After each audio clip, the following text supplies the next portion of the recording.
Yo, what's going on? This is the NOC, the Nerds of Color, and we are back with another ShoPowSho. I am Kuya P, aka Patrick Michael Strange, the Babinka boy, the leader of the Holla Holla homies in the Senna Gang, but I can't do this alone, so I'm here with the amazing Ates, Catafort, and Viva Valentina. What's up, y'all? Hey, Patrick. Hey, good to see y'all.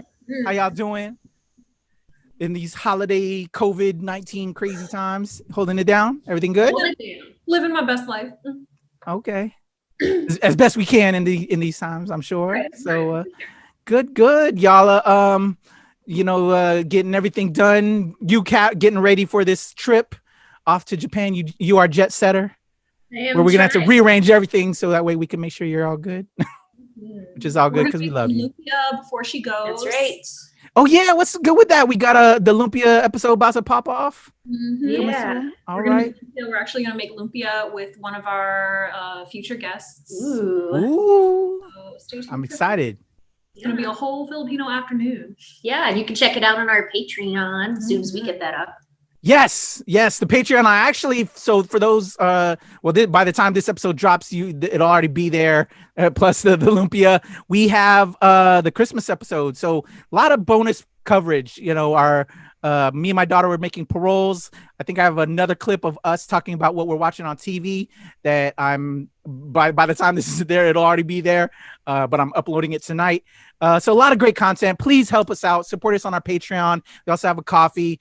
In order to do what we want to do and reach who we want to reach, we need that support. So if y'all can, please support us there. And yeah, it's going to be some good stuff there for y'all that aren't watching us. That's just exclusive for our real go-getters that really want to help us out. So we did this for y'all. Appreciate y'all. So we've been talking about martial arts here and there. We've had the Lumpia with the Vengeance folks on. We've had some other actors that we've discussed about martial arts. Now we got a big daddy, a guy who's been involved who runs his own school. He's an instructor. Y'all ready for this one? Yeah, talk about some Eskrima sticks. Talk about it's on our bingo card. Yeah, we actually added it to our bingo card. The Patrick Strange bingo. All this. I'll help you fill out the rest. The ShoPowSho bingo. Yeah. In-house game stuff we do here. It's fun. I love it, but that's what I do it for y'all because I love y'all. So here we go. Filipino martial arts. Before you bring them in, I'm gonna show you this video. Big boy Esquimador instructor Guro Francis Serrano. Here you go. Check out this video. Here we go. Pop them up this way. Twist them out. That's number 2 right here. Number 3 is.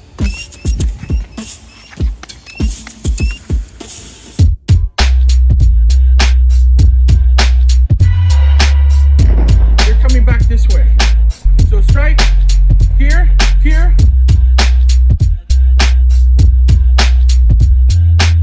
Boom. Then I'm gonna go underneath here, and 1, 2, 3, 4, and then you do a sidewinder. 5 here, and here. So you're 1,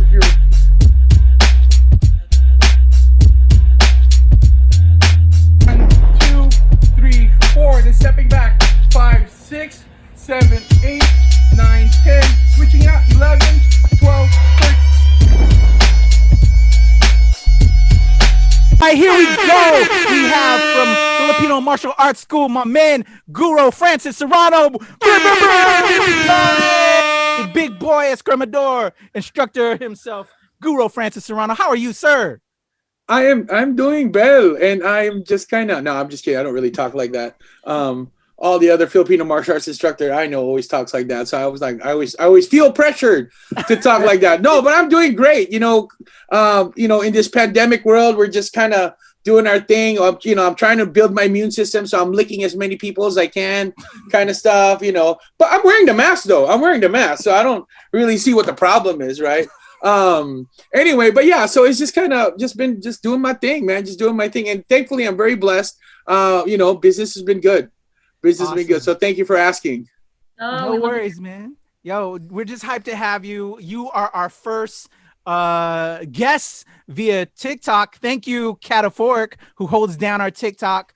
Thank you for reaching out to us. We've been discussing martial arts on the program, so it's a true delight to have you on to kind of help. Thanks for having me. Tell us about the Philippines and their importance with martial arts, as well as your own story. So I'm going to pass it to Tina, who kicks us off with our questions. So go ahead, Viva Valentina. Here we go. So we always want to know, where are you from, and where are your parents from? I'm from, my province is from the planet Krypton. And when it exploded, okay, so I was born in Makati, Manila, Makati, right? But and my father, he was like from Quezon City area. So both my father and I are city boys, but my mother, she's from Tumawini, Isabela. So I kind of see myself more as a Ibanag or Tumawinian. Is that even a word? Tumawinian? Sounds funny. But yeah, we're still learning.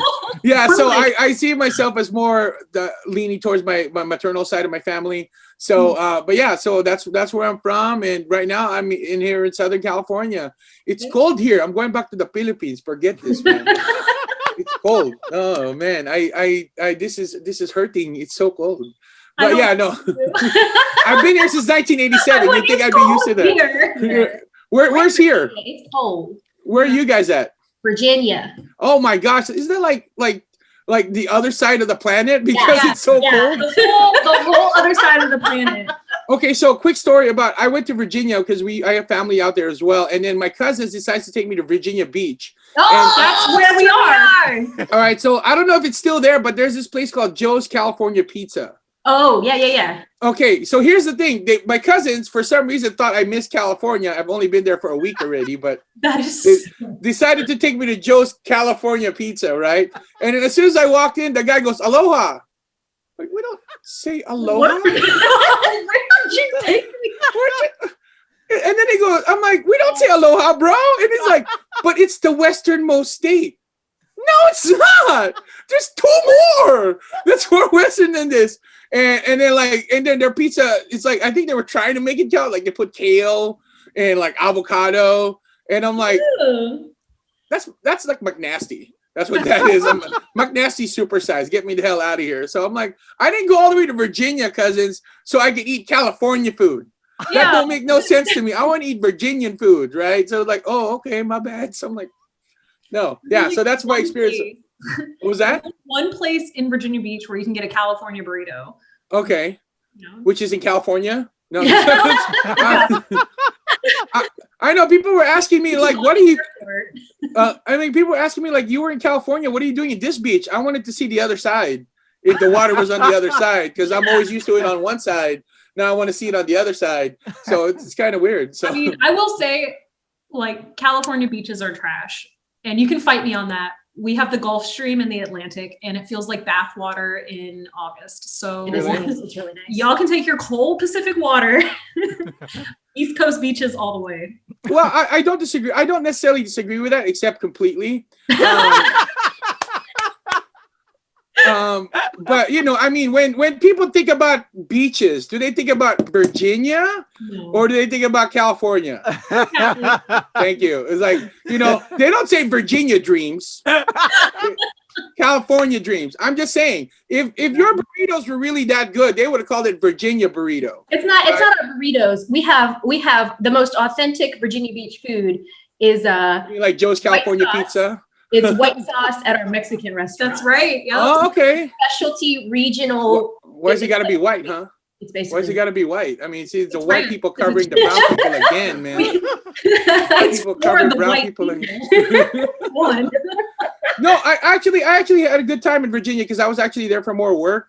But then I remember, like, I think it was like 9:00 at night, and I was hungry. I'm like, oh, there's a McDonald's down the street from my aunt's house, dude. They were closed. I'm like, what? It's like a weekend. See, that blows my mind because all the restaurants, like the drive-thru's open 24 hours over here, right? No, you got to eat by 9, bro. You're not. Oh man, I'm like, does everything shut down or something? It's like everybody hits Control Alt Delete at the same time in Virginia or something. So weird. But yeah, my gosh. I did have a good time. See, we just talked about 20 minutes on Virginia. No, we're always talking about like the East Coast, West Coast difference because right. No, of course there's a huge difference. It's better. Yeah. So you Huge difference. Huge difference. Oh, let it I know. know. Look, don't. California has its faults.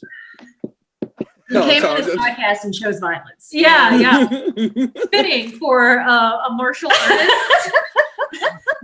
No, don't get me wrong. I loved it when I was in Virginia. I really did. I loved the architecture. I loved everything was made in bricks. Here, people will die if things are made in bricks because things fall over here. But they have basements. I'm like, what is this contraption? We don't have basements. Oh here. man. Really? Well, then Yeah, I don't. Oh my gosh! Then where did my aunt take me? Now I'm scared. Was she trying to bury dying me? over here, yo. Oh my god! Oh, now My God. that's I'm freaking out just a tiny bit. Oh Jesus Christ! Y'all are killing me right now. I'm dying.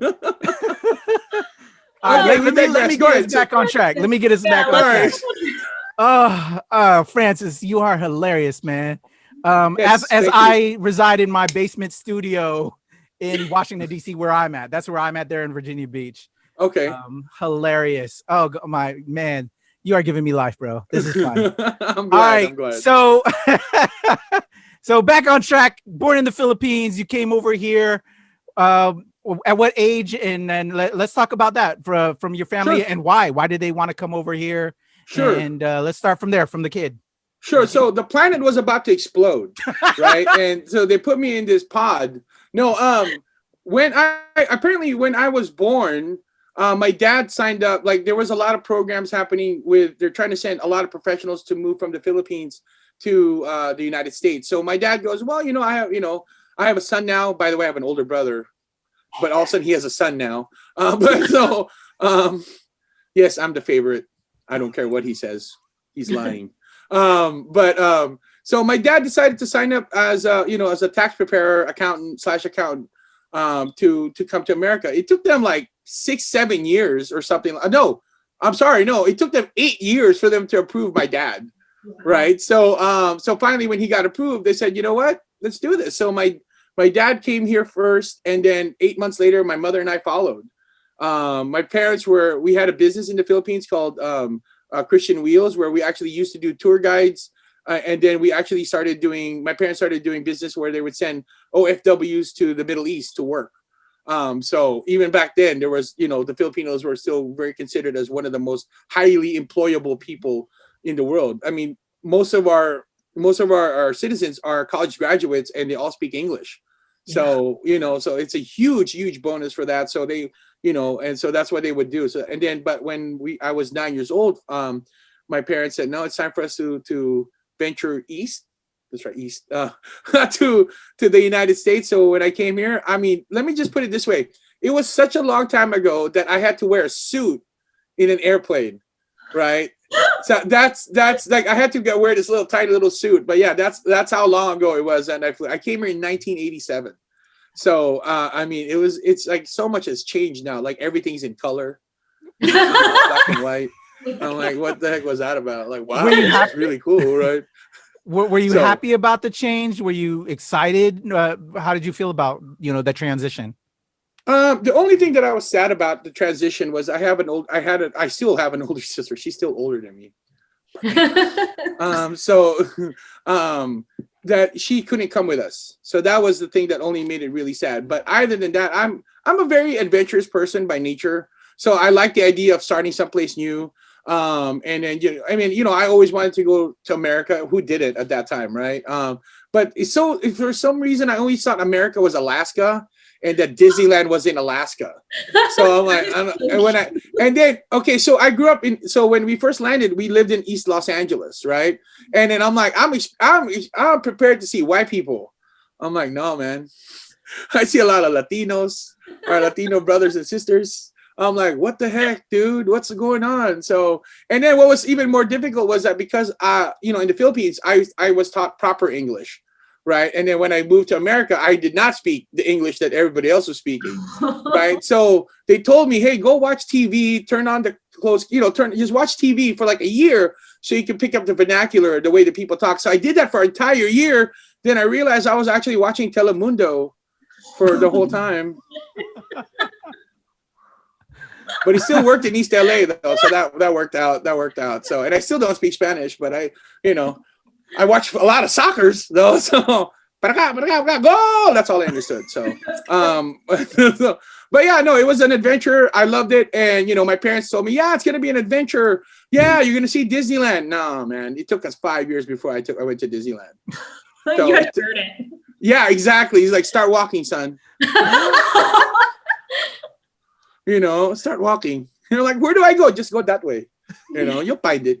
Like Mickey Mouse. Yeah, you look for Mickey Mouse. So, no, it took. My parents were very goal oriented. They wanted to own a house within the first 5 years that we lived in America. They wanted to own a business as soon as possible. So, any extraneous expenses was not even going to be allowed, right? So, the luxury thing that my mom and I would do every Saturday morning is that we would walk to a McDonald's, right? Because they were open because it's California.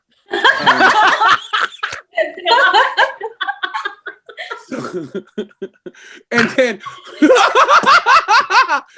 I did it yes heck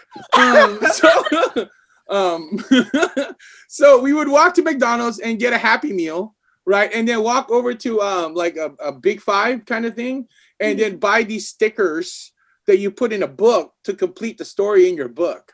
And that was the luxury item that we did once a week. And it was great. I actually loved that time of our lives because we didn't even have a TV. So my mom made me read out loud every day during summer break, during school breaks. Like I have to read out loud every day, and like I have to enunciate, and I have to give some feelings about it, and I'm like, okay. And that's what got me into comic books, because at least I can read something fun. It's like, so, but then imagine me, a 10-year-old kid in an apartment in Los Angeles, having to read comic books out loud. Pow! Wow! It's just kind of, it's like my neighbor's like, oh, he must be reading again. So, but I loved it. And then my dad would make me practice my handwriting every day. So I had to like practice my handwriting. So yeah, I mean, because there was no TV. That's so sad. So I would literally, my neighbor had a TV by the window, and I would stand outside the window and just watch TV from the outside. It wasn't creepy, I swear. She knew about it. She knew about it. I wasn't stalking. She knew about it, kind of stuff. So, and then I just had a long stick and I just changed the channel that way, turn up the volume, kind of stuff. So that was my remote control. So yeah, that's what I did, man. But my parents were very goal oriented. They knew what they wanted. They knew what it's going to take to get there. So they taught me the value of hard work and sacrifice and being goal oriented and be self-sufficient, So it's like, when I lived in Manila, in the Philippines, I had yaya, I had my own nanny, I had my own driver kind of stuff. And then when we moved to I had somebody, we had maids all over. And then when we moved to America, we still had those. It's just that it was me now doing everything. Those first few years were training. They were training. The first year training, and then now I'm doing everything. It's like, you need to learn how to cook rice. You need this. I'm like, what do you mean we need this? I never understood that. I just thought there was always rice. I thought it was a magic thing where you're just like, oh, there's rice. It's gone. You close it and more rice, kind of stuff. So I had to learn how to fix my bed. I'm like, why? Is it broken? When am I going to fix it? I didn't understand that. So, but it was definitely difficult. And then my parents, because they were goal oriented, they would always go to the gym, but because they couldn't afford a babysitter, so I would sit in the lobby of the gym, just watch people work out. And I'm like, I definitely don't want to do this. No. So, and then, and even at a certain point, my dad was a security guard for the Los Angeles County Museum of the Arts. Ooh. I probably shouldn't out my dad, but it's okay. He died. So sorry. Oh, yeah, because the planet exploded, and Roland and Cal, it's just, he got stuck. Anyway, so on certain days, like Saturdays or something, I would actually go to LACMA, Los Angeles County Museum of the Arts, and hang out there the whole day because they couldn't afford a babysitter. So I the whole museum was my babysitter, right? Wow. So yeah, so I would look at the art and said, wow, that's pretty. And I didn't have any like deep thought about it. I like the purple, you know, I'm like, that's all I got. So yeah, so that's what it was. So growing up here was an experience. Like we weren't allowed, like I said, we didn't, like the first 2 years, we didn't even have our own TV.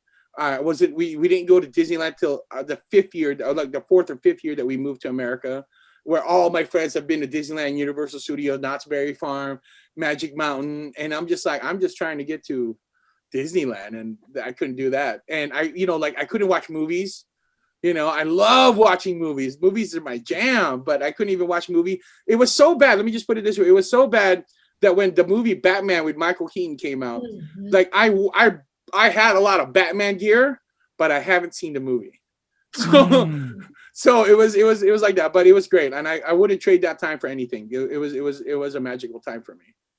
Wow, that's so amazing and inspiring, and oh my God, that's so beautiful, dude. Like, and I'm sure it was difficult and hard, but just your attitude about it and is just wow. Well, I knew back then that in 2020 somebody was going to ask me about it.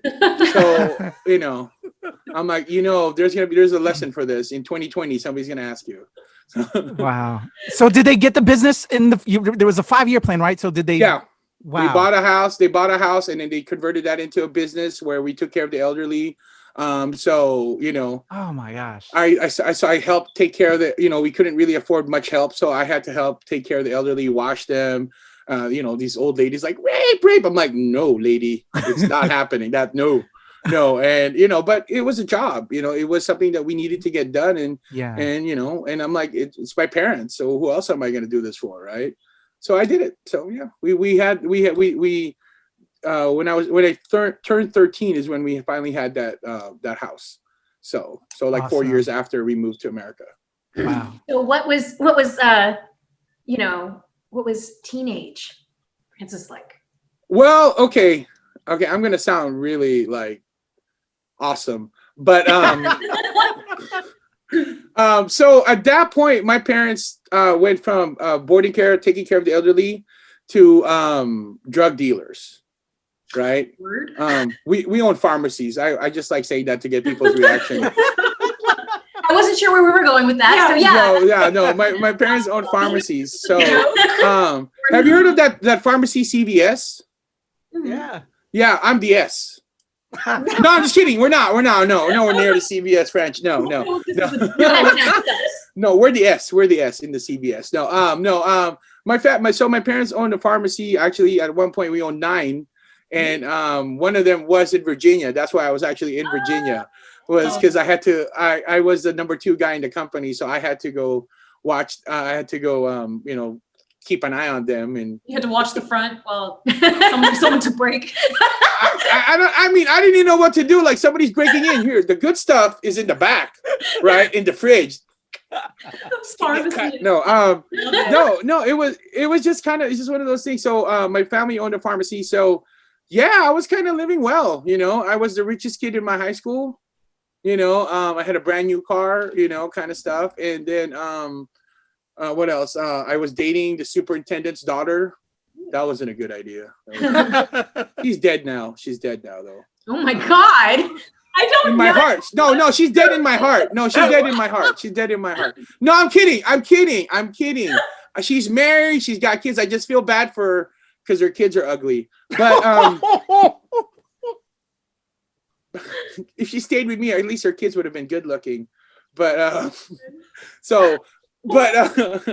yeah. So I mean, I was living a good life. I had a lot of money. For a kid my age, but at the same time, and the sad contrast about that is that my dad died when I was 16. So it was kind of like, my parents always taught me, like, yeah, be sad. You're allowed to be sad, right? But don't wallow in it. Don't wallow in it. And for a while I did wallow in it, and it was very difficult, but I had to pick myself up and move on. And so, I just enjoyed the best life that I can. And, fortunately I had the resources to do it, and so that's what I did. I just kind of did the thing, but then I still had to work in the family business. So teenage years was sad. The major point was losing my dad, but then at the same time it was cool. So yeah. Wow. Well, rest in peace to your dad. And if I'm sure if you're anything like him, if you had you inherited his comedy and his Oh his no, I gift totally of got my gab, comedy from my dad. then Yeah, no, my I'm sure dad's he's an hella amazing funny. person, man. Rest in peace to your It's dad. 'cause- ironically tomorrow's his birthday. Oh wow. So, Are you yeah, serious? so we're actually, my mom and I, my sister, we're gonna go see him at the cemetery. So it's one of our traditions. So Beautiful. Rest in Yeah. peace, man. thank Wow. you. So Dude. how did you get from this number 2 in the family pharmacy empire, which Right. really actually sounds like, I mean, A it's drug empire. job from like a Hallmark movie. Like, Yeah. Right. No, exactly. Right. California man goes to Virginia because he has to save a family pharmacy business. Like, but then Exactly. he's I like, know. out there. Exactly. Yeah. Steven Spielberg's gonna be knocking on my door any So second now. how did we go from that to Filipino martial arts? Well, I had to fight off the drug users, so I needed to learn how to fight. I mean, security. okay, so here's the thing. I have to in order for me to really answer that, I have to take it back even further in my family history. My father was alive during World War II. And the Japanese, when they occupied the Philippines, actually burned my grandfather in front of him. Oh my God. So he did not believe in violence. He was a pacifist by nature. He also equated every martial arts to the Japanese people. Okay. Now, the one thing I can say about my dad was, even though he had that hatred for that, he never passed it down to me. So he was he made a conscious decision that he can't turn off the anger that he has, but he can do something about passing it on to his son. So, I mean, I'm sure there was moments where it was very difficult for him. So because of that, and like I said, he passed away when I was 16, he was completely absolutely no in ever taking martial arts. Absolutely no. So I waited till I was 18 to start looking for a martial arts school, because I still love my dad. I miss him every day, and I respect my dad's wishes, right? So regardless if he was still alive, I still would have waited till I was 18. But because even though he passed away, I could have started at 16 because he's not going to say no. I didn't want to do that. I wanted to honor my dad. So that's why I got into it. But unfortunately, Filipino martial arts was not available in the yellow pages. You can't go under F for Filipino martial arts. There was a lot of Filipino food, so that was good. But there wasn't a lot of Filipino martial arts schools specifically. And Google wasn't invented yet. Yelp wasn't invented yet. So I just had to drive around. I literally drove around, like going to martial arts schools. And then I found one, but then he said I had to be a black belt in Taekwondo first. And I'm like, can you see me? I'm not no high kicker, bro. Let's just be honest about myself. I'm not kicking that high. I'll kick it with you, but I'm not kicking that high. So I was kind of disappointed. And then, in fact, that same Virginia trip, my cousins also took me to New York, and we went to down in Chinatown in New York, right? And in Chinatown, they had this martial arts supply store, right? And I walked in there and I bought a bunch of sticks, and then they had this video by a Filipino martial artist by the name of Professor Remy Presas, right? He was the one that actually brought Filipino martial arts, or Arnis, his style of is modern Arnis, to the curriculum in the Philippines. So he's like the guy that pioneered, trying to mainstream FMA, right? But they only had volumes 3 and volumes 5. So volumes 1, 2, and 4, no idea. So I remember when I went home, I had my sticks ready. I got the VHS. That's how old I am, VHS. Popped it into the VHS and I watched it. And then he goes, okay, now that we're learned from the first 2 videos, we're going to be expounding on that. And I'm like, I can't. I don't have the first 2 videos, And then I'm like, maybe video 5. Okay, now we're gonna put everything together that we learned in the first 4 videos. I can't. So that was my first exposure to FMA. Well, and then the way he tells, okay, it's like this and like that and like that and like this. I'm like, okay, so like this and like that. I didn't understand, like, how do I do this, right? So that's how I got introduced. That's my first introduction. And then after a while, I just gave up looking for FMA. I said, one day there's going to be a search engine that's going to make it easier for everybody. You knew. I knew. Just like I was gonna be asking 2020 this question, I knew, right? So I knew I just gonna have to top. I'm just gonna have to be satisfied with what I can do, right? And then I was having a house party, and then okay, so remember I was telling you about my teenage years was really great, right? No, my mom bought me a house already. And I was 18. I know we love Jesus very much, and Jesus loves us. So I was having a house party, and my friends, two of my friends who were at that time dating, they're married now. They saw my sticks in the closet, in the hallway closet, and he goes, "What are these?" And I'm like, arrogant SOB, and I'm like, "Oh, those are called sticks, and they're not toys, guys. They're weapons, right?" And they're like, "Oh, can we see?" I'm like, "Okay, but be very careful, because they're not toys." And then they started twirling, and I'm like, "Oh, you know." I'm like, "You know." I'm like, please, I'm begging, please introduce me to your teacher. And they're like, "Bro, you don't need to beg. All you gotta do is ask," right? And then that's when I met my very first Filipino martial arts teacher, Guro Henry Cabillon. And to this day, he's still my teacher. Wow. That was 22 years ago.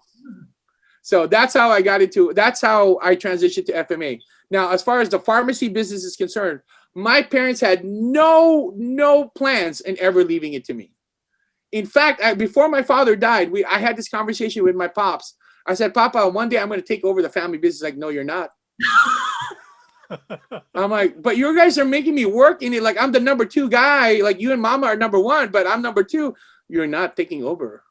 And I'm like, because they had one goal for me. You know how like parents want your son to be Filipino nurses or doctors? Not my parents. They wanted me to be a pastor. Oh. Yeah, I know exactly, right? Yeah. I mean, so when exactly. No, that's exactly what my dad said. Are you channeling him right now? Because it's his birthday tomorrow. That freaked me out a little bit. I'm like, "I swear, it wasn't me, Pop. It wasn't me. It was Ate. That was Ate. She did it. I don't care. So there's that laugh again. I told my parents, I'm like, "No, I'm gonna take over the business." And here's what my dad said: "I will sell the company first before I give it to you." What? This is more like a. I'm like, "Why are you so?" I'm like, "Why are you so telenovela level, Pops?" I mean, like, I'm like, and then my mom, same thing. Like after my father died, the business actually grew exponentially. And my mom goes, "Oh, no, you're going to become a pastor." So yeah, that's their goal for me. So so the pharmacies are all gone now. My mom is now a pharmacy consultant. She's 73 years old, so she's actually retired now. So, but all the business acumen that my parents have taught me stuck with me. So I'm like, "All right, I'm gonna do something else." And so yeah, I mean, yeah, the pharmacy business was great. What was that? Why were they so pro pasture? Do you know? Was there any finality to that of why? Well, here's the finality. I'm going to seminary school. How's that? So I'm actually I had to stop because of COVID, but I was attending Claremont School of Theology to get my master's in divinity. My God. So, You're such a good son. Yeah, right? well, I didn't do it for them. I did it for the Lord. That's right. From the guy behind you on the plate with the pinal. Exactly. So no, honestly, guys, I fought it tooth and nail through most of my growing up. I fought it tooth and nail, but there was just something that God has given me that it was innate. Like the most fun I've ever had outside of FMA was a church. My closest friends are from church. I found Christ through this youth camp that I go to, that I've been going to since I was 14, and I've been going to still this year as a counselor. And I've always, my parents, like I said, they taught me about the value of hard work. They taught me the value of setting a goal, but they also showed me the most important value that they showed me was to share, to give more than you can, because the more you give, the more you receive. I believe that 1000%. But then when I found myself advocating for the Filipino youth in the churches, that's when I said no, because like the biggest issue that I had was that I didn't have the temperament to become a minister. Ministers are very calm, very, very soothing, very, while me, I'm the complete polar opposite. When somebody tells me they're having a problem, well, because you're stupid. But it's okay, Jesus still loves you. I don't, but Jesus does, right? I mean, that's me. I don't know why, God wanted me to be a pastor and yet have this temperament. If I truly believe that God has a plan for everything and he has a reason for everything, and he wants me to be a pastor, yet he gave me this temperament. Why? Right? So I remember the one pastor that I really look up to, his name is Pastor Richard Bentley. He's this white man pastor, but I love him to death. I told him, I'm like, I don't think I'm supposed to be a pastor, because the pastor that I think should be is more like you, somebody who's soft, very, very comforting, very soothing. And then he told me this thing where he's like, well, Francis, the church already has a Pastor Richard. Maybe the church now needs is a Pastor Francis. Oh my God, this guy right here, y'all. I'm like, why you gotta use logic like that, man? That's not cool. That's not cool. And then so I fought it tooth and nail until finally at 30 years old, I sold my then company.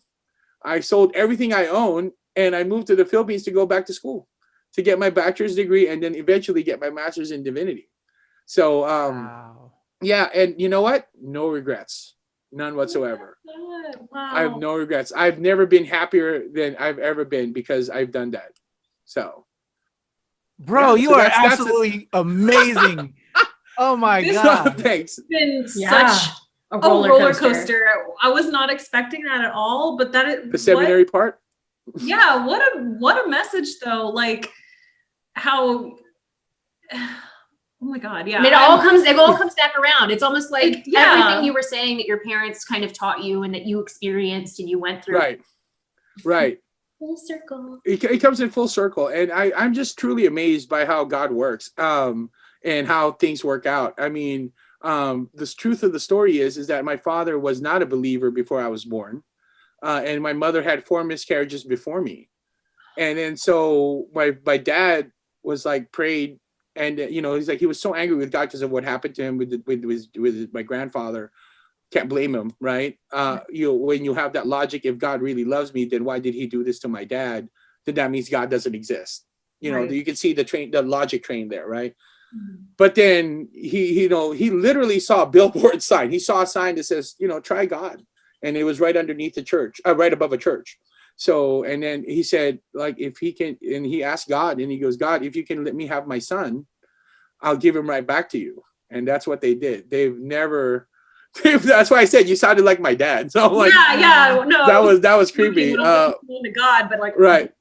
So, and then just to kind of cap it off, like that camp I go to every year, where I found Christ the next year is when we found out he had cancer.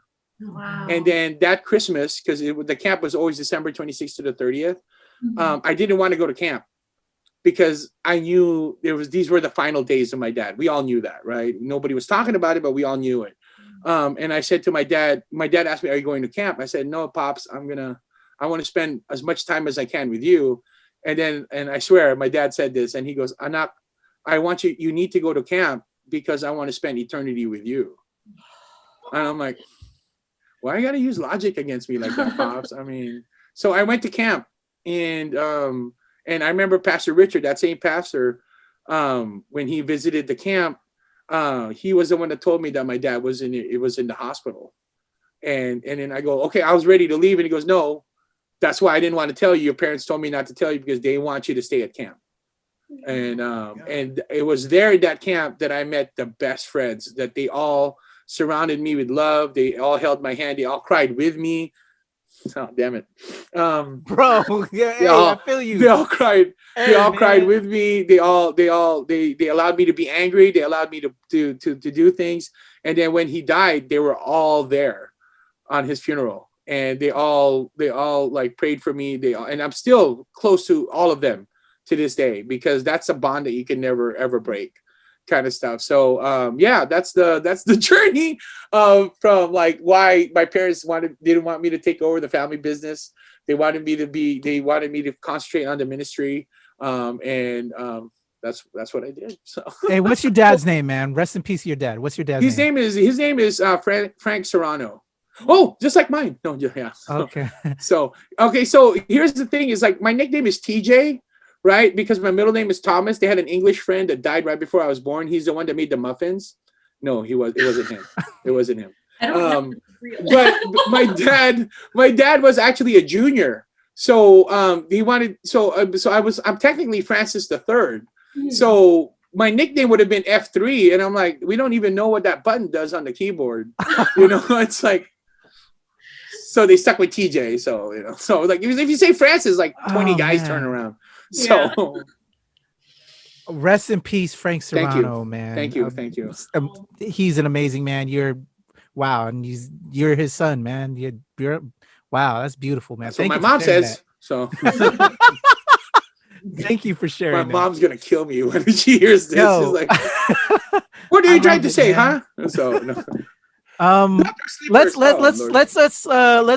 let's turn it on to some other stuff. Let's go to some nerd stuff. So you said you got into comic books. What nerd stuff and movies that you got into growing up that maybe Okay, so might have for me- led to you getting interested in martial arts beyond? Well, you said there was the family connection. Well, not family. You didn't have a family connection. You had saw your grandfather had passed or whatever, and you was something you wanted to eventually get into. I get or. Maybe fill that void up a little bit because you had saw that, and why did you still want to do you're it just, later like, on digging a once you were hole right 18? now. Slow down, Patrick. Slow down. Slow down, Patrick. Yeah, I know you're flustered. We're all crying. It's okay. It's I okay. know, right? We're gonna get there. Yeah, tell us about your nerd interests growing up, and then maybe as you got older. How's that? We'll just keep Okay, it. so like I said, my parents made me read out loud every day. So I made a deal with my parents. Can I at least read something that I like?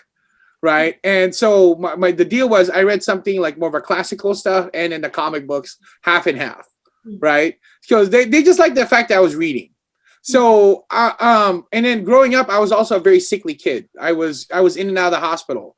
So so I wasn't allowed in the Philippines. I wasn't allowed to go out. That's why movies and comic books were my jam, because I was allowed to travel into that universe. And live in that universe kind of stuff. And the story of the hero is always about some struggle that they're going up, and then eventually they overcame it. And then what do?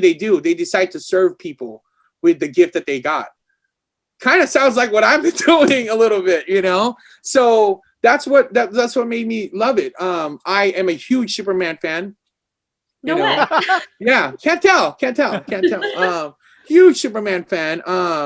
But because he had all the powers, he had all the talents, all the gifts, right? Yet he decided to help people. He didn't have to.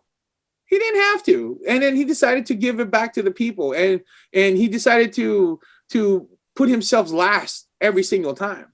So yeah, I related to that. I absolutely related to that. I also, Batman, of course, multi-billionaire, his parents died, and then yet he still decided to serve in his own way.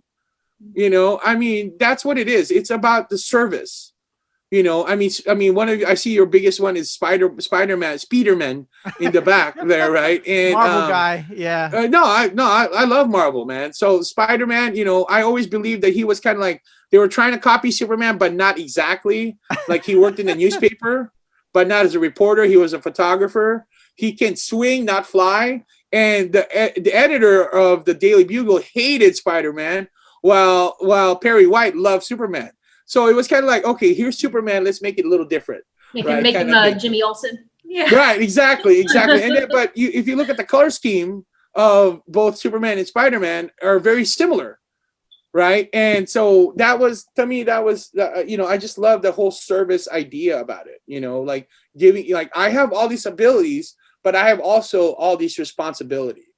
And that to me that's really our job here on this earth is to help each other get through this, especially now in the pandemic.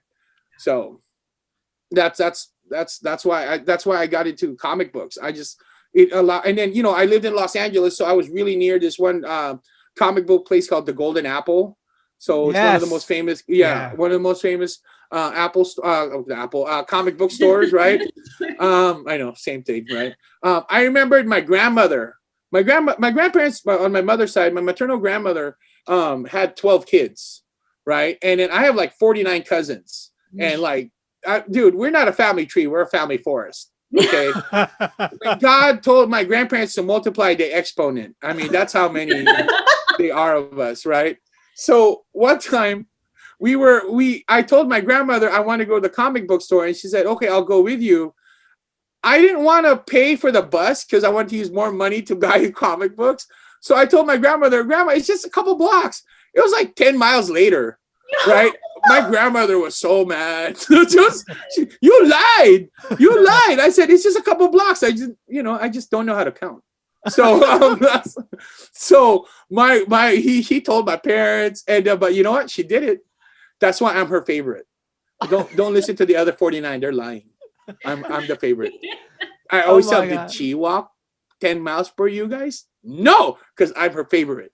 I'm the favorite. So all right. Yeah, so that's to me, that's the nerd culture, right? Gotcha. That's the nerd culture. It allowed me to be outside of my universe into their universe, and then it reinforced my already current belief of you have to give back. You have to give back in everything that you do, and no matter how powerful you are, you give until you can't no more, and then you give a little bit more after that. So wow. Yes, love it. Okay, so now I apologize that I brought it back. We'll go back to you. You're 18. You have this amazing instructor that you still have. 22 years, you said. What led you to wanting to start a school and taking it even further? Okay, so in 2008. So when I started FMA, I always knew that this is something I want to eventually pass down to my family, like to my nephews and my nieces and my grandnephews and my grandnieces. Yes, I'm a lolo. So it's something that I wanted to definitely pass down to them. But I knew I wasn't ready, like a long time from now. Right. And then I moved to the Philippines to start my education and my ministry. And the style that I was practicing at the time was 12 Pars multi-style system, and their headquarters is in Cebu. So one of the things that really intrigued me about going back to the Philippines was I get to train Filipino martial arts in the Nanay land, in like, this is the heart of it, right? So I was living in Manila. I contacted the head of 12 Pars, Supreme Grandmaster Leone Cañete, and I said, GM, I'm looking for an instructor, a school here in Manila. Is there anybody that teaches our style here in Manila? And he goes, oh, just one. Oh, cool. Who? That's you. What? What happened? What happened? And then I called my immediate teacher, Master Sonny Napial, and he goes, that means you're teaching. Okay, so that's how I got started teaching. And then I fell in love with FMA all over again. Because, like, I think everybody has their place within whatever industry kind of thing.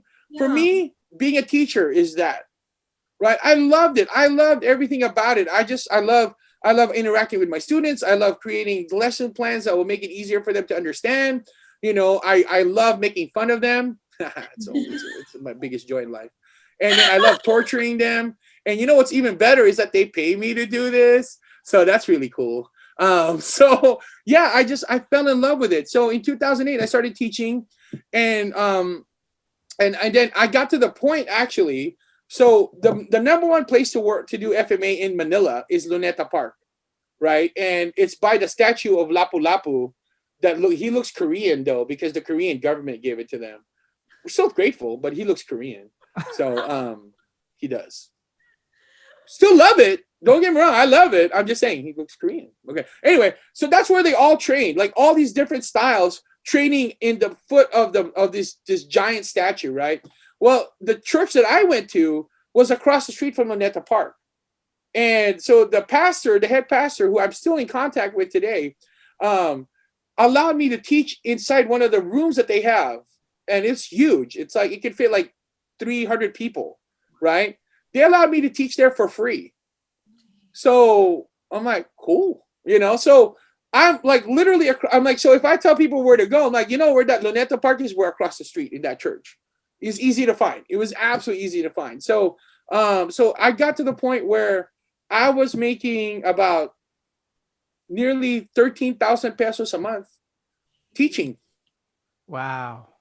And I was like, and then I realized, and then this is the business side kicked in me. I'm like, wait, I'm making 13,000 pesos a month and I'm only working 2 hours a week.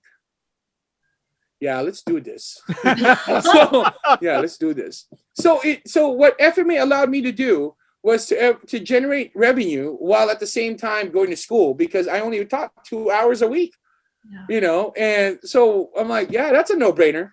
That's a no-brainer. So I remember I was talking to my friend of mine. We're looking at domain names for my website, right? And then we're looking like FMA in the city, and I'm like, or FMA in Manila, but what if I'm not in Manila anymore? Then that you know, FMA Extreme, that sounded weird, right? So everybody, if I'm extreme, like, what does that mean? So, and it so happens that the word FMA school was available. Wow. So I bought it, and then my friend built the website, and then people were like, oh man, that's a good name. that's a good website, right? And then so people threaten me today, not really threaten, they're my friends. They're like, if you ever lose that domain name, I'm gonna get it. So I have to buy like every 3 years, I'm buying the 5-year plan. I'm like, no, nobody's stealing this sucker. This is mine forever. So and so I bought fmaschool.com, and then my business name is Filipino Martial Arts School. And so the business side of my parents gave me helped me run, you know, Filipino martial arts. And then when I moved back to the US in 2009, my family was like saying no, like my mom, she's like, no, you're going back to school full time. I'm like, yeah, but I kind of need money, you know, kind of stuff. She's like, no, I'm going to take care of all your school needs. And I'm like, cool, but I still want to watch a movie once in a while. And I'm not going to ask my mom for movie money or comic book money, right? So I started teaching again. And the same, you know, theory applied. You know, I'm like working 2 hours a week, making X amount of dollars per month. Not a bad gig, you know, not a bad gig. Plenty of time to study, plenty of time to do other things, plenty of time to go to the movies. Not really study, but go to the movies. I didn't really, you know. If I studied well, I guess I'd be a nurse. But yeah, no, I just kind of, yeah. So that's how I got into to teaching, because I fell in love with it. I fell in love. It's like I fell in love with FMA all over again, because the epiphanic moment that when a student goes, oh, that makes sense. That makes sense. I'm like, yes, that'll be $300. No, I don't do that. But that epiphanic moment that they finally kicks in for them, it's all worth it, to be honest with you guys. It's all worth it. And then these students are not just students, they're my family. You know, that's the way I was taught. That's the way I was taught by my teachers. That's the way I was treated by my teachers. That's why I'm still with them. They're my family. Hell and high water, I'll walk through with them. So I'll make fun of them just because I can. But you know, but yeah, that's why I got into teaching. Love it. All right. So going along with that, and I saw from reading your YouTube and checking out some of the videos in your Instagram, dealing with haters. You've had a couple of videos directing towards that, and well, how do you? I mean, it's hard being handsome. I mean, you know. So how do you deal with that? Y'all didn't have to laugh that hard. I mean, that's messed up, man. Why you gotta laugh that hard when you have such? No, it's not. Calling my mom a liar. No, calling my mom a liar. This guy. You're so inspiring, so amazing. You know, after everything we've discussed thus far, but just so I can see how you're easily able to handle these haters. But just can you speak on that? And then and I'm sure.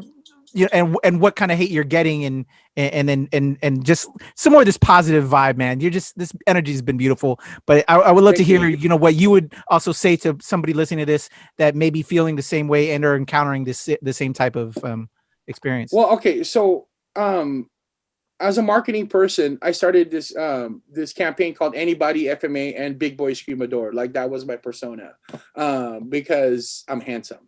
But as the thing about it is, like, because martial arts, there's this stigma that you all have to look like Bruce Lee, right? You have to be, you can't, if you're not Bruce Lee, you're not a martial artist, right? Well, that's the very big difference between Filipino martial arts and other martial arts, because in Filipino martial arts, it's still physically demanding, but it's not physically taxing. Okay, meaning that when we're hitting each other, if we're doing bare fist, the trauma is not only the person receiving the hit, but the trauma is also on your hands, right? So there's a lot of, you know, so your body starts to degrade a lot faster, right? So, but when you're fighting with a stick, the first thing that gets hit is a stick. If it breaks, I buy another one, you know? So there's a lot less direct body impact to the person, right? But at the same time, because a stick moves 50 times faster than a fist can, I'm learning how to move my body. I'm learning how to navigate and just kind of move around and just kind of, I always tell this to my students, the number one rule for defense is don't be there. If he's aiming here, go like this, kind of. Yeah, I mean, and then so that means either you're blocking, you're evading, you're parrying. But I knew that there was a lot of people. A good friend of mine, he was really a very strong, encouraging person to me. He was telling me, Francis, there's a lot of people that are struggling with the same thing you are. So I came up with Big Boy Screamador, and I came up with Anybody FMA. The whole idea of Anybody FMA is anybody can do this, and any body type can do FMA, right? It doesn't matter how old you are. It doesn't matter how young you are. It doesn't matter how big you are or how small you are. It doesn't matter. It absolutely doesn't matter, because FMA is not body type specific, right? It's not body type specific. So it's very inclusive, right? And then once after we're all done training, we eat lumpia. No, we don't. I wish. That'd be really cool, wouldn't it? But yeah, so and then now as far as the haters is concerned, well, they're there, and do they affect me? Yes, they do. I'm a human being. I've always run on passion. So being a passionate person, that means I'm very emotional, and I'm very emotionally connected to things. So anytime I'm attacked, I take it personally, right? Well, I remembered somebody posted a comment in one of my videos saying that you're the reason why people are starving in Africa. Like, I did that. Like, starve, Africans, starve. Like, how did I do that, right? So they would actually do that. And then of course Filipinos are very toxic, in the way they talk to me. Like, they're like, oh my God, you're so okay. So here's the biggest problem about being a big boy screamador. Okay, I go to my aunt's house and like, Francis, I love you. I'm like, yeah, I know, Tita Baby, because we all have one. Mm-hmm. I'm like, I know, Tita Baby. And I'm like, and I worry about your heart. I'm like, well, I know. And I want you to live a long time. I'm like, well, I do too, And she goes, so you need to lose weight. Okay, not because I'm not trying to punish you. I'm just because you need to lose weight. And I'm like, no, you're right, Tita Baby. I'll start. And then 10 seconds later, did you eat? Do you want some food? We have food. I'm like, see, you're enablers. You're a bunch of enablers, right? That's what Filipino families does. And if you don't eat, you're bastos, right? You're like, oh, you don't like my food? Why? Is it not good enough for you? I'm like, I literally, I would tell people, like, I'm trying to be healthier. I'm trying to cut back on the food. And they literally would be insulted that I don't eat their food. And I'm like, I don't know what else to do with y'all, man. So, Big Boy Screamador, but then when I started posting these videos and especially when my friends started sharing it, people started commenting saying, like, I have a son who doesn't even go outside anymore. And because he's been body shamed so many times. I have, I was in a car accident and now I can't move my left leg. Can I still do FMA? And I'm like, yeah. I've been known to actually post on public comments my phone number. I'm like, yeah, call me. Yeah, see how I can help you guys. Email me. I don't care. But then I would get a lot of haters. I would get, like, one time most recently, somebody would bad comment me, block them, right? And then they had a second account just to comment something negative about me again, and it blocked them, and they had a third account. So it just got to the point, and then it got to the point where I actually had to delete my Facebook account. Right. And I've had that Facebook account since 2007. Right. So, and what I love about that account was every midnight you get to see the memories, like what happened 10 years ago, 5 years ago. And, I have grandnieces and grandnephew that I love with all my heart. I see them growing up in those memories, and now it's all gone. Because I was getting so much attacks that's happening. But I always told myself, like the way my parents told me, yeah, it's okay to be sad. It's okay to be down, but you got to get up, because the fight's still worth fighting. And my life goal is to one day be in the presence of my Creator and my Savior, and I want Him to tell me, well done, my good and faithful servant. Well done. That's all. That's my goal. That's my goal. And so I have to get up, because for every one negative comment I get 20, 30, 100 people saying thank you because I went through this as well. I'm going through this as well. You know, somebody, I guess backstory. I was actually followed around by National Geographic for a couple of weeks because I had the gastric bypass surgery, right? Anyway, so you know, after that show aired, a lot of people was commenting, like finding me through Facebook and MySpace. Remember that MySpace? So messaging me about, hey, you know, you're so inspirational. I even got a couple like marriage proposals, and I'm like, are you rich? Because we can do this, you know, kind of stuff, right? But yeah, but for the most part, if I can, and I never got paid for that, for the National Geographic thing. Like I actually, my insurance paid for my surgery. They didn't pay a single thing, right? And when people ask me, why did you put yourself out there? Because if I can help one person, then it's all worth it for me. It's all worth it for me, because like what Jesus said, if one person finds Jesus, there's a greater celebration in heaven than anything else. That's all that matters for me. If I can help one person, I'll do it. I'll do it again, and I'll keep doing it. I don't care. I absolutely don't care. Like the haters are always going to be hating, right? And you know, they're ugly anyway, you know, so whatever. So Tell it. Yeah. Oh man, your energy, your message, your spirit, your soul is just invigorating, man. Thank you, bro. Thank you. Love it. Wow. So what are you doing now with the COVID situation in regards to the school?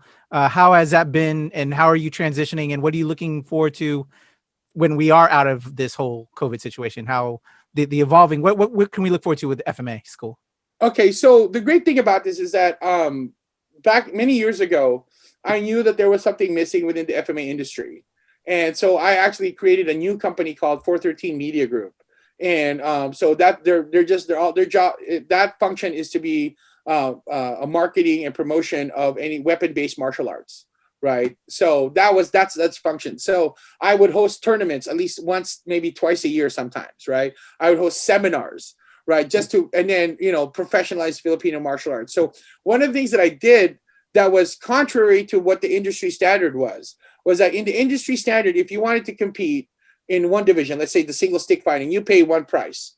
And then if you wanted to compete in the second division, like a double stick competition, you pay a second price. And then whatever other divisions you want to do, you pay another price and another price, right? I said, nah, let's just say $75, unlimited divisions. Do as many divisions as you want.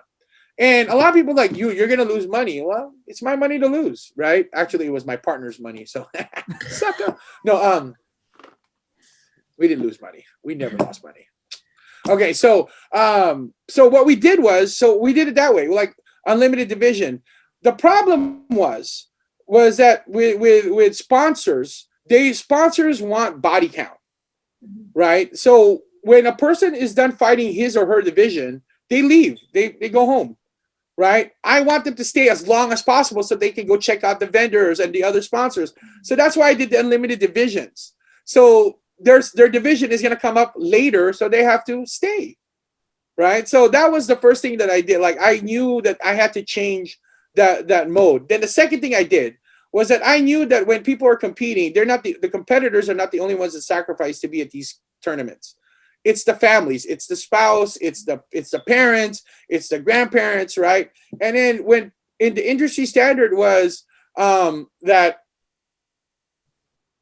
the industry standard was that people would pay to come in, like a minimum of $5 to $10, right? So, you know, as Filipinos, we have a huge family. We want to invite the whole village, right? But then like, who's paying? Oh, hold on. Then the conversation changes, right? The conversation changes. So you're just going to invite 2 people, right? So that's detrimental to the industry because there's not enough eyes. There's not enough people watching it. So against industry standard, I decided to make spectators for free. Bring your whole tribe. I don't care. Bring your whole tribe. I don't care, right? But that means there's more body counts for my sponsors. So then again, people are saying, oh, you're going to lose money. You're going to lose money. Like, no, I'm not, because I'm also selling food. Mm-hmm. Right? So, I mean, if you know, remember when we were kids and we saw another kid eating nachos? Well, guess what you want? Nacho. right? And then you're gonna maybe a California burrito, maybe, I don't know. Always. Exactly. And then of course you get there, you bring your kid there. You're like, okay, now your kid's eating nachos. Then guess what you want? Well, I want nachos too. And then, but you're gonna get thirsty. Oh, I guess I better get a drink. So I'm making more money, making it free for everybody because they're returning. They're not just paying one time. They're paying over and over and over and over again. I'm raffling stuff. Like in my tournaments, I raffle off 55-inch smart TVs, you know? So, and then they're paying like $20 at a time with tickets. I'm like, yeah, all right, get money, right? So, but it's all under the premise of if Jesus was running this tournament, how would he run it? And that's what he would do. He would give back to as many people as they can. And so my sponsors are happy, right? My fighters are happy. My fighters' families are happy. And I'm definitely happy because I got money, right? So this, in a sense, this is a win-win-win-win situation. So that was what we were doing, what I was doing to promote FMA, was to really change the norm, change the way people were thinking, change the way they're running the business, the industry of FMA. I was really doing that. And then I was also lining up my Filipino martial art FMA school. I was lining them up for that. So there'll be more competitions for them. There'll be more exposure to other styles and other techniques. Because if you're fighting the same person, the same school, the same over and over again, you're gonna get stagnant. You're gonna miss those holes that other fighters might see. So I do that as well. So now every time I do a Filipino martial arts tournament, it's always that, you know, and then they're getting free T-shirts. They're getting a lot of free. There's always a giveaway bag, a lot of goodies bag. My sponsors are happy, and that's why I created 413 Media Channel, because I'm also promoting them in that channel as well, and the FMA School channel. So their exposure is not just the people at the tournament, but the thousands of people that watches my channel gets to see it, because my engagement rate is at 35%. So I'm just very, very like happy about that. So, you know, so that's what I've been doing. And then when COVID started to hit, I started seeing the writings on the wall. So I've always believed that any business, any industry, if you can't adapt, you die. It's just the God honest truth. Look at the taxi industry. They were the monopoly. They didn't, you know, they were like the ride mafia, right? And then Uber came out of nowhere. And they're trying to regulate Uber to the point where they can at least be somewhat competitive. No, they got lazy. They got lazy and they got left behind, and Uber dominated now the industry, right? So we have to learn how to pivot. We need to learn how to adjust to the situation. So I started teaching online. Now, the way I did it differently from my colleagues, from my peers, is that they would do Zoom training. A lot like this, right? Well, the problem with Zoom training, unless you buy a specialized camera, this camera is not designed for wide angle shots, right? So it's grainy. And then the audio is designed for this level of conversation, not like 20 feet away. Okay, guys, I have to scream. So what I decided to do was record myself in my HD camera with a body mic, so that my videos are in, you know, 4K quality, high definition audio, and I posted it on YouTube. And now you guys my students can watch it whenever they want, right? And from their phone, from everything, in whatever schedule that they can do, and then record themselves doing the same technique, post it online, and then we'll have a one-on-one Zoom chat talking about the technique and talking about how to do that, right? Now, there was a wonderful byproduct that came out of that I even didn't anticipate. People from Japan, the UK, the Caribbean wanted to sign up in my program because it wasn't time specific.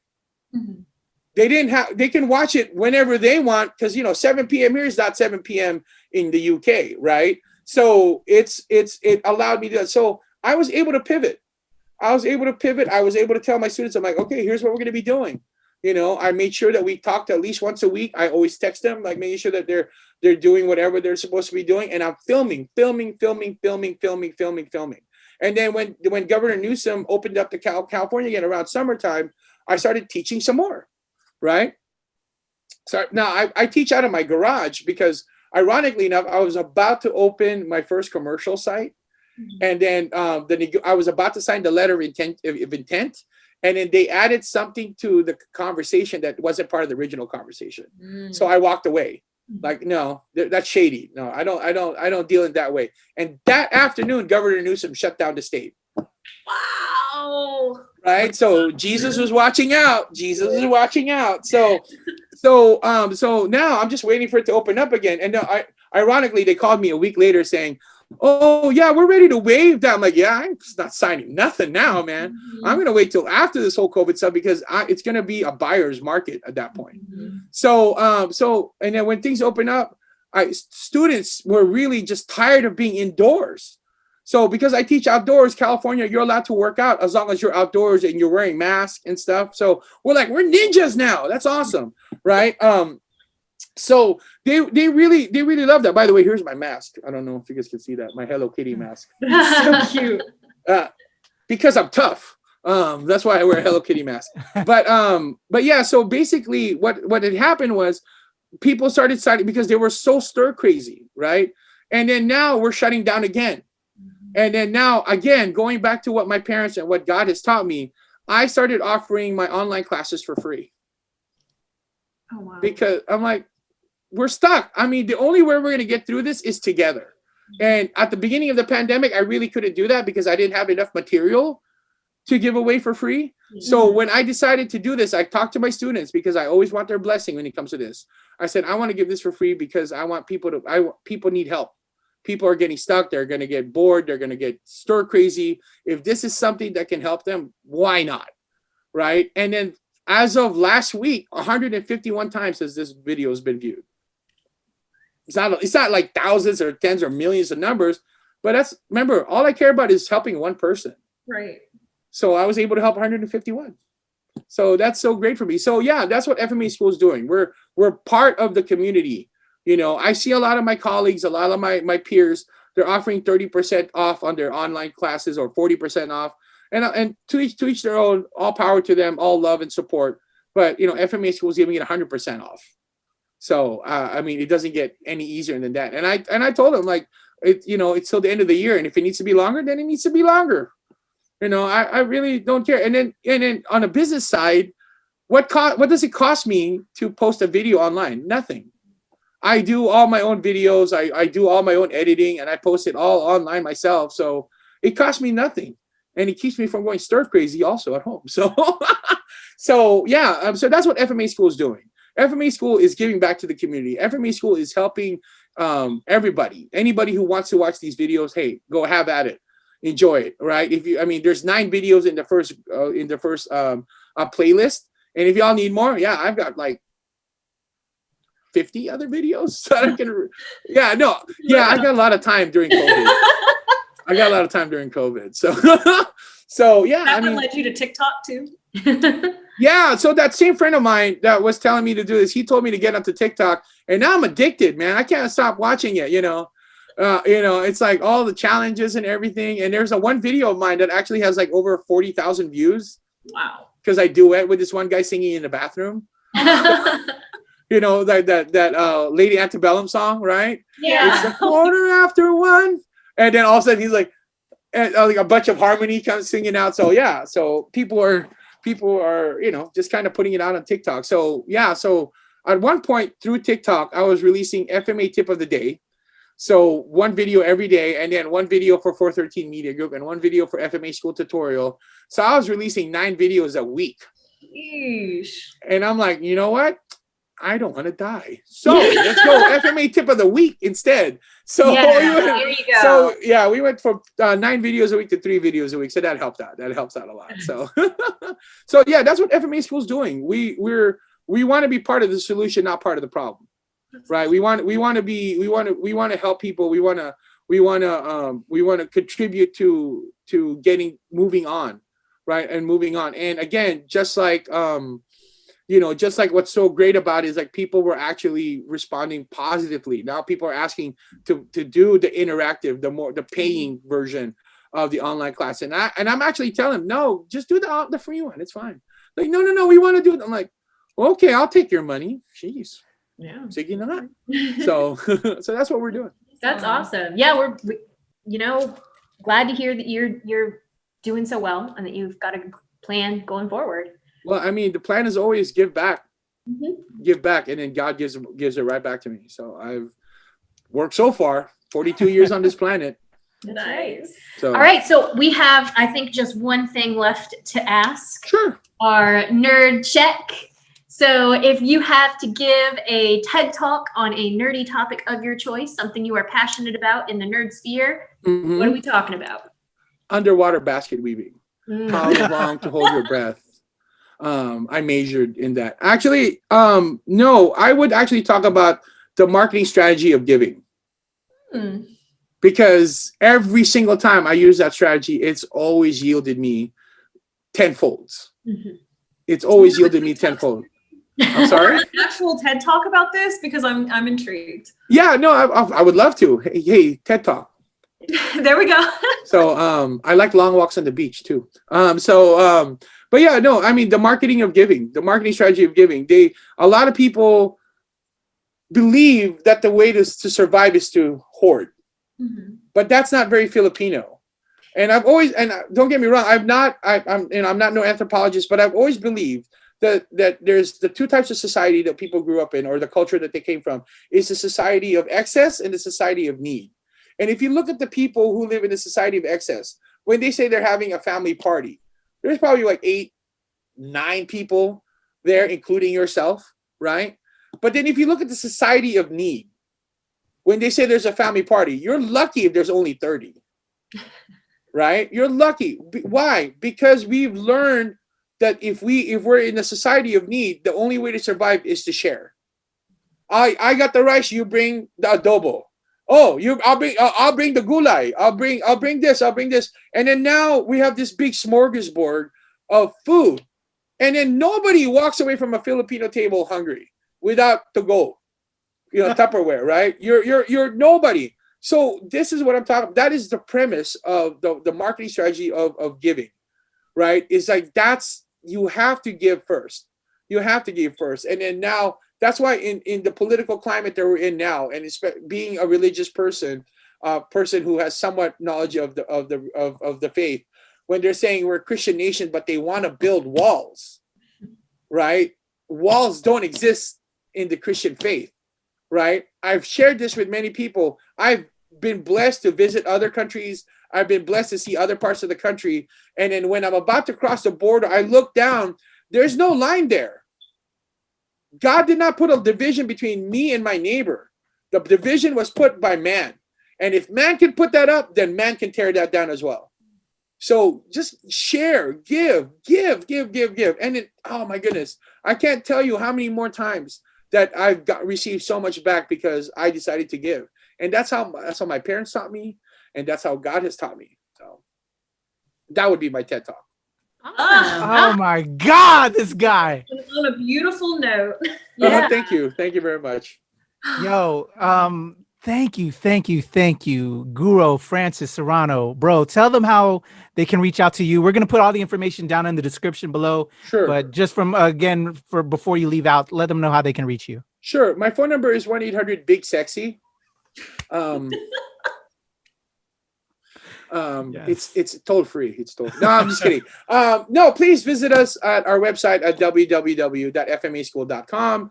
Our marketing company 413group.net. I'm all over social media, TikTok, Big Boy Screamador, Francis FMA School 413 group, Facebook, everywhere. I'm everywhere. So yeah, I mean, please but visit my website, fmaschool.com or 413group.net. And I'm friendly. I'll talk to people. Yes. Yeah. Yo, can I call you Kuya now, Francis, now that you've been on the Sure. episode? Kuya Sure, why not? Francis, bro. You are amazing. You are Thank you. inspiring. Thank you. I wasn't expecting this initially.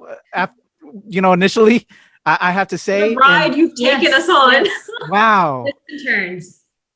Thank you Just so awesome. much, man. So, Really thank you. appreciate Thank you. you. No, let me just say this. I appreciate what you guys are doing. Right? I mean, the story of our people needs to be shared. Right? That's one of the things that 413 Media Group does too. Like, the story of our people needs to be shared, and the story of people of color needs to be shared more and more and more now. If not now, when? Right? Yeah. If not now, when? We had the success of Black Panther, Crazy Rich Asian. We're breaking the norms. Even in Filipino martial arts, they're starting to acknowledge within the fight industry, in the fight choreography industry, that they're using FMA the whole time to do these kind of things. They're learning that Bruce Lee was also a Filipino martial arts practitioner. So, and then they're learning that FMA is used by every tier 1 military group in the world, right? So this is something that is ours, and it's beautiful, and we're sharing it. So I love it. So thank you. Maraming salamat. Salamat po. Man, thank you so much. I mean, walang anuman. That's different. So boom, there you go. Guro Francis Serrano of Filipino Martial Arts School. My soul is enlightened. My soul has been blessed. We've been blessed, y'all. That was dope. What do y'all think? What gems did y'all took out of that? I mean, for me to be expecting us to be talking about some Filipino martial arts and going into a story, to then be told the story of like overcoming generational trauma and the role of faith and service in your life and honoring your elders and being able to pivot in adversity, all accumulating into the marketing of giving. That was beautiful. It was absolutely beautiful. Totally inspiring. What a roller coaster, what a ride. I was weak the whole time. He had us all like tearing up at one point. Like, yeah, truly, wow. Not what I was expecting in the best of ways. Yeah. Yeah, all that. And also, I'm definitely going to be checking out his YouTube channel and get some sticks. Oh, yeah. We're going to record a new opening. Yeah. Yeah, we got to do it. We got to do it now. Keep tuned for season 2. Yeah. Yes. And check out his TikTok. And thank you, Kat. If not for you, Kat and Tina, with the TikTok, I'm still so unknowledgeable about the TikTok world, other than through my daughter. For us all, it's a lot. Just amazing work, and now we found out. Wow, that guy was so inspiring. Just brilliant. Like, I feel so blessed right now, and just so inspired. Let's let them know how they can reach out to us, because I'm ready to just float on this cloud. I want to float on this cloud and watch this one all over again. I think this is one I'll probably repeat again just to be inspired. That message was so powerful. Thank you, Guro Francis Serrano, and rest in peace to your amazing father. Your parents, I know, as much as they didn't want you to run that business because they wanted you to, pursue another path, they created an amazing child. You are, bro, blessed, man. I'm so inspired. All right, y'all. Kat, tell them how they can reach out to you. All right, I am Cataphoric. You can find me on Twitter or Instagram or TikTok. I also help set up the ShoPowSho TikTok, which you can feel free, follow us, check out the clips. You can also, message us if you'd like a chance to maybe be on the show or ask any questions for the future. If you want to support us, we also have our Patreon and our Coffee. And we do have bonus material and background information like our holiday specials that are Patreon exclusive. Mm-hmm. And you can find me at viva.valentina on Instagram and TikTok, as well as Viva Valentina XO on Twitter and chess.com. Love it. Love it. Check them all out. The amazing ateliers, Cataphoric, Viva Valentina. I love y'all. Mahal kita. Just good stuff. Make sure y'all shoot them a follow. I am Kuya P, aka Patrick Michael Strange. You can follow me at Strange Since 1977 and at Temple Far East. And my big pop culture sphere site, which is New Release Wednesday / New Nerds Rule the World, and we are at the NRW as well, and also for POC spotlighting of us as nerds at the Nerds of Color, the home site for ShoPowSho. Check us out. This has just been an amazing episode. I'm just on a high right now. I don't know what else to say. Thank you all for tuning in every time we drop an episode. For everybody that's watching this, we love y'all. Let's build this community. Let's keep sharing our stories. Just like the amazing Guro Francis Serrano. Rest in peace, Frank Serrano. This episode is dedicated to you, man. All right, we're out of here. Mahal kita. Salamat. Kita din.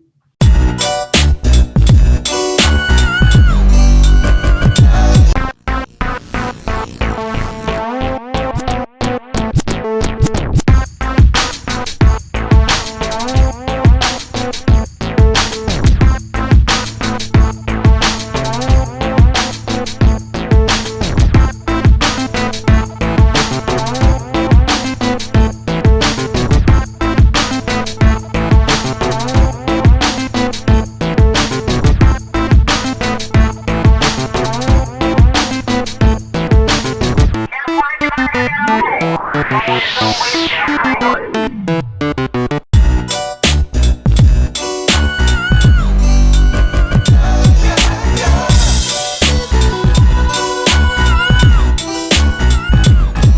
it's the NOC in full color, you see me? The hard knock life, comics, movies, and TV. Yeah.